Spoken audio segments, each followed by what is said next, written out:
napsütés, mely beárad, és egy tér, melyben Isten él, és egy szív, mely egészen Istené.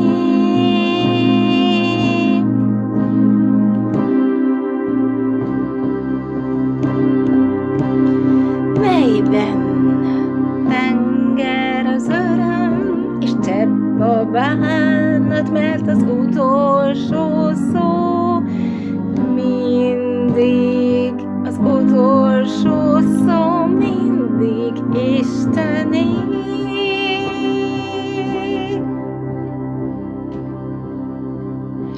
Boldogító égi tűz, égi láng, fény az éjben, a sötétben napsugár.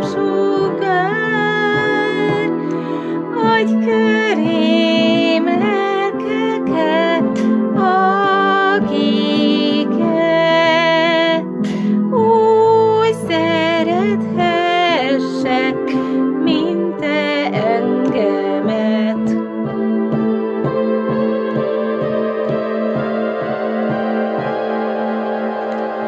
Nem-e az a boldogság, ha egyedül is élsz, hogy akkor is érzed Isten jelenlétét, dalokat írsz, zongorázol Istennek, és az a szép az egészben, hogy ez sohasem ér.